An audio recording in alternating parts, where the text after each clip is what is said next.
Hi hello ನಮಸ್ಕಾರ Karnataka. Welcome back to my channel explore ಈ world.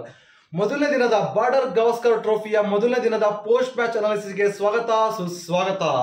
ಇದೇನು ಇದು ಆಸ್ಟ್ರೇಲಿಯನ್ ಪಿಚ್ಚ ಇಲ್ಲ ಚೆನ್ನೈ ಪಿಚ್ಚ ಅಂತ ನನಗೆ ಕನ್ಫ್ಯೂಷನ್ ಆಗ್ಬಿಡ್ತು. ಏನಕ್ಕೆ ಅಂತ ಹೇಳಿದ್ರೆ ಬ್ಯಾಟ್ಸ್ಮನ್ ಆಡಕ್ ತಡ್ಕಾಡ್ತವ್ರೆ, ಎಲ್ಲರೂ ಅವ್ರ ಕಡೆ ತಡ್ಕಾಡ್ತವ್ರೆ, ನಮ್ಮ ಕಡೆ ತಡ್ಕಾಡ್ತವ್ರೆ, ಆಡಕ್ಕೆ ಆಗ್ತಾ ಇಲ್ಲ ನಂಗೆ ಇತ್ತು. ಪಿಚ್ಚಲ್ಲಿ ಏನೇ ಪ್ರಾಬ್ಲಮ್ ಇರ್ತಿರ್ಲಿಲ್ಲ, ಬಟ್ ಮಾಡಿದಂತ ಎಲ್ಲಾ ಬೌಲರ್ಸ್ಗಳು ಕೂಡ ಒಳ್ಳೆ ಲೈನ್ ಲೆಂತ್ ಅಲ್ಲಿ ಕಾಣಿಸ್ಕೊಳ್ತಾ ಇದ್ರು, ಚೆನ್ನಾಗಿ ಕಾಣಿಸ್ಕೊಳ್ತಾ ಇದ್ರು.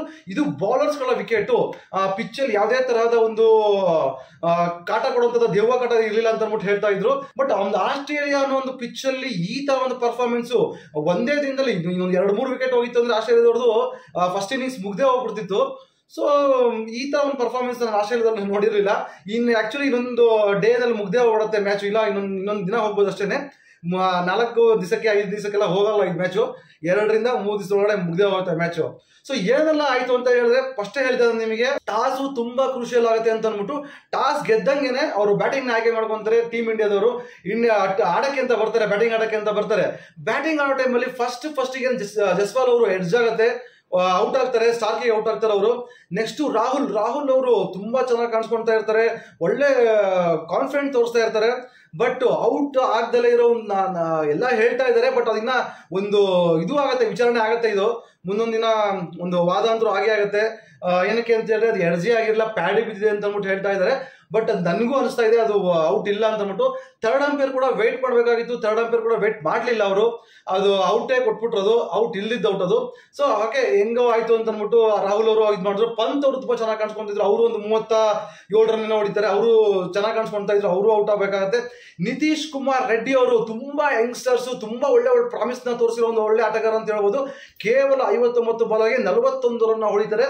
ಸೊ ಇವರು ಒಬ್ಬರು ಒಳ್ಳೆ ಹೈಯೆಸ್ಟ್ ಸ್ಕೋರ್ ಇಡೀ ಅವ್ರ ಇನ್ನಿಂಗ್ಸ್ ಆಗಲಿ ನಮ್ಮ ಇನ್ನಿಂಗ್ಸ್ ಆಗಲಿ ಯಾವುದೇ ಇನ್ನಿಂಗ್ಸ್ ತಗೊಂಡ್ರು ಕೂಡ ಒಬ್ಬ ಹೈಯೆಸ್ಟ್ ರನ್ ಗೆಟರ್ ಅಂತ ಹೇಳಿದ್ರೆ ಅದು ನಿತೀಶ್ ಕುಮಾರ್ ರೆಡ್ಡಿ. 41 150ಕ್ಕೆ ಆಲ್ ಔಟ್. ನಾನು ಹೋಯ್ತು ಒಂದು ಹಳೆ ಫಾರ್ಮ್, ಇಂಡಿಯನ್ ಫಾರ್ಮ್ ಇಂದ ಅದೇ ಕಂಟಿನ್ಯೂ ಮಾಡ್ಕೊಂಡು ಹೋಗ್ತಾವ್ರೇನೋ, ಈ ಬಾರ್ಡರ್ ಗವಾಸ್ಕರ್ ಟ್ರೋಫಿನೂ ಹೋಗೇ ಬಿಡ್ತು ಅಂತ ಅನ್ಕೊಂಡಿದ್ದೆ. ಬಟ್ ಬರ್ತಾರೆ ನೋಡ್ರಿ, ಬೂಮ್ರಾ ಅವರು ಬರ್ತಾ ಇದ್ದಂಗೆ ವಿಕೆಟ್ಗಳು ಸುರಿಬಳೆ ಬಿದ್ದೇ ಹೋಗುತ್ತೆ. ಕೇವಲ 4 ವಿಕೆಟ್ ತೆಗಿತಾರೆ ಅವರು ಕೂಡ, ಯಾರಿಗೂ ಕೂಡ ಸೆಟ್ಲ್ ಹಾಕಿ ಬಿಡ್ತಾ ಇಲ್ಲ.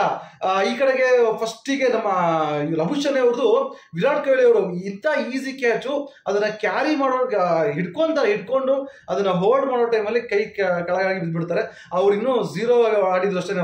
ಅವರು ಕೂಡ 50 ಚಿಲ್ಲರೆ 51 ಬಾಲ್ ಏನೋ 52 ಬಾಲ್ ಆಡಿ ಬರೀ 2 ರನ್ ಹೊಡಿತಾರೆ. ಅವರು ತುಂಬಾ ಏನು ಅಂತ ಕಾನ್ಫಿಡೆಂಟ್ ಇರಲಿಲ್ಲ ಅವರಿಗೂ.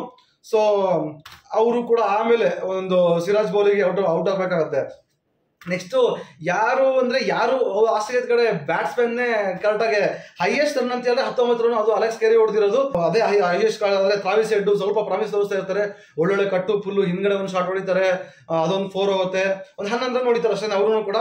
ಆಮೇಲೆ ಯಂಗ್ಸ್ಟರ್ಸು ನೇತನ್ ಮೆಕ್ಸ್ವಿನಿ ಅಂತ ಅಂದ್ಬಿಟ್ಟು ಅವ್ರನ್ನ ಸ್ವಲ್ಪ ಚೆನ್ನಾಗಿ ಕಾಣಿಸ್ಕೊಳ್ತಾ ಇರ್ತಾರೆ. ಬಟ್ ಅದನ್ನು ಕೂಡ ಅಷ್ಟು ಕಾನ್ಫಿಡೆಂಟ್ ಆಗಿ ಇರಲಿಲ್ಲ ಅವರು ಕೂಡ ಔಟ್ ಆಗಬೇಕಾಗುತ್ತೆ. ಹೈಯೆಸ್ಟ್ ರನ್ ಗೆಟರ್ ಅಂತ ಹೇಳಿದ್ರೆ 19 ರನ್, ಅದು ಅಲೆಕ್ಸ್ ಕ್ಯಾರಿನೇ ಆಡಿರೋದು.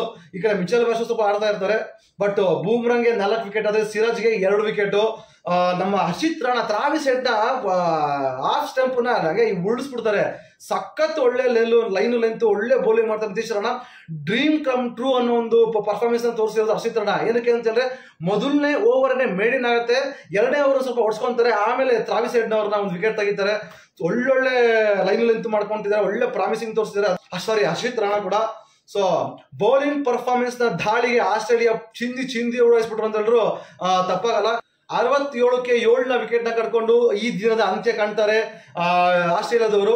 ಸೊ ನೆಕ್ಸ್ಟ್ ನಾಳೆ ಏನಾಗುತ್ತೆ, ಅವರು ಬೇಗ ಆಲ್ಔಟ್ ಮಾಡಿ ಒಂದು 70-80 ರನ್ ಲೀಡಿನ ತಗೊಂಡು ಮುಂದೆ ಹೋದ್ರು ಅಂತ ಹೇಳಿದ್ರೆ ಅಲ್ಲಿಂದ ಒಂದು 200-150 ಸೋಲಿಸಿದ್ರು ಅಂತ ಹೇಳಿದ್ರೆ ಬಹಳ ಕಷ್ಟ ಇದೆ ಆಸ್ಟ್ರೇಲಿಯಾಗೆ.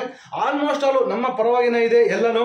ಫಸ್ಟಿಗೆ ನಮ್ಮ ಕಡೆ ಆಗಿಲ್ಲ ಅಂತ ಹೇಳಿದ್ರು ಕೊಹ್ಲಿ ಔಟ್ ಆಗ್ತಾರೆ, ಯಾರು ಇದಾಗಲಿ ಜಸ್ವಾಲ್, ಪಡಿಕಲ್ಲು ಕೂಡ ಡಕ್ಕು, ಅವರು ಕೂಡ 23 ಬಾಲ್ ಆಡಿ 0 ಡಕ್ಔಟ್ ಆಗ್ತಾರೆ. ಯಾರು ಕೂಡ ಅಂತ ಪರ್ಫಾರ್ಮೆನ್ಸ್ ಮಾಡೋಕ್ಕಾಗಲಿಲ್ಲ.